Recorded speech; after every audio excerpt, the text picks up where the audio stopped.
अच्छा, उपस्थिति कम हो जाएगी, अटेंडेंस है उसमें दिक्कत आ जाएगी, रेगुलरिटी नहीं रहेगी, स्टेप फोल्डिंग नहीं हो पाएगा। हाँ जी, और ऐसे में टीचर की डिपेंडेंस ज्यादा बढ़ जाती है तो थोड़े सही पढ़ते हैं। हाँ। छोटे पढ़ते हैं। बिल्कुल बिल्कुल। अब सुनिए, मैं बताती हूँ मेन जो, अगर आप देखें, अगर हम मोटे तौर पर चीजों को समझने की कोशिश करें तो क्या रहेगा, 2-3 कक्षाओं का प्रबंध नहीं कर पाएंगे मोटे तौर पे, ये अंडरलाइन करके लिखे, उसको मैनेज नहीं कर पाएंगे 2-3 कक्षाओं, 2-3-4 जितनी भी, प्रबंधन में समस्या आएगी।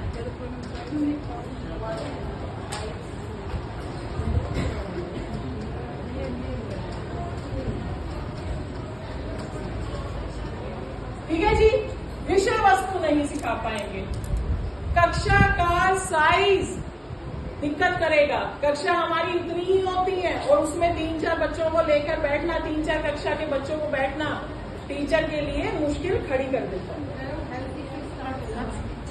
Size of classroom, attention span बच्चे का, हर बच्चे पे जितना जितना आप दे सकते हैं, अटेंशन दे सकते हैं, वो नहीं दे पाएंगे, बच्चे का भी इंटरेस्ट इतना नहीं लग पाएगा, इतना ज्यादा। ठीक है जी, समय कम है, समय की कमी हो जाएगी, टीचर से जो स्तर और ऊंची उनको नहीं पढ़ा पाएगा क्योंकि बहुत ही कॉमन टॉपिक्स लिए जाते हैं, ऐसे में कि जो सब काम करते हैं। वो ये हर एक बच्चे पर अलग अलग से ध्यान देना मुश्किल हो जाएगा, क्योंकि इतने सारे बच्चों पे टीचर या तो ये करेगा कि ग्रुप बनाना चाहेगा या इस तरीके से करवाना चाहेगा। ठीक है जी, ऑफिस का भी, स्कूल का भी, सब हो जाता है। चलिए, अब इसमें चलो, ये तो होगी हमारी चुनौतियां।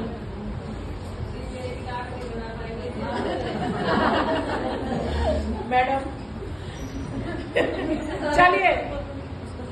चलिए, अब इसमें सकारात्मक अगर पॉइंट्स ढूंढे हम, ये तो चुनौतियां नहीं है, कुछ अच्छा भी है, कुछ इसको पॉजिटिव तरीके से या सकारात्मक तरीके से सोच सकते हैं।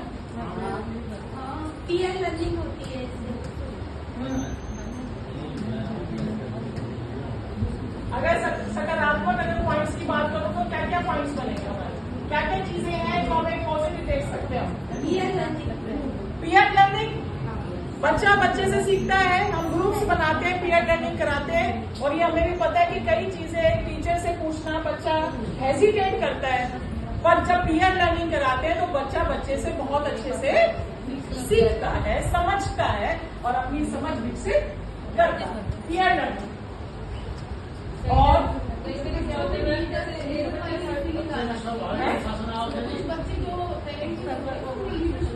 लीडरशिप की फीलिंग आती है। हाँ जी, अनुशासन अपने आप से आने लग जाता है,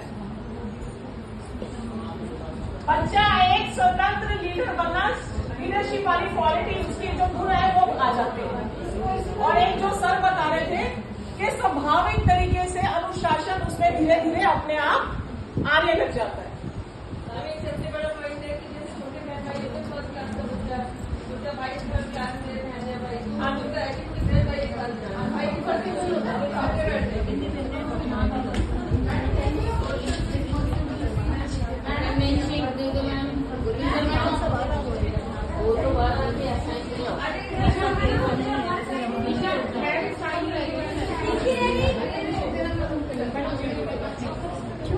अच्छा सुनिए, एक और बात है जो इसमें सबसे अच्छी है, एक और भी चीज देखिए। सबसे पहले क्या होता है, पीयर लर्निंग, सर इधर पीयर लर्निंग हो पाती है। दूसरा, बच्चा अब इंडिपेंडेंट हो जाता है, अपने आप से चीजें करना सीख जाता है। अब बच्चा क्या होगा, इंडिपेंडेंट हो जाता है, इंडिपेंडेंट लर्नर बनने लग जाता है, अपने आप से चीजें समझना सीखना शुरू कर देता है। क्लासरूम में एक्टिविटी भी ज्यादा होती है क्योंकि टीचर तो ये कहते हैं कि एक्टिविटी में सब इन्वॉल्व हो सकते हैं। टीएलएम्स का, एक्टिविटीज का भरपूर प्रयोग शुरू हो जाता है। एक और चीज, जैसे सर ने बताया था, अनुशासन सीख जाता है। अगर मैं उसको और अच्छे से करूं तो अब एक बच्चा एक अच्छा इंसान बनने की जो उसके गुण होते हैं उसमें धीरे धीरे आने लग जाते हैं, क्योंकि वो खुद से हर चीज अपने स्वाभाविक तरीके से सीखने लग जाता है। तो हमारा जो मोटिव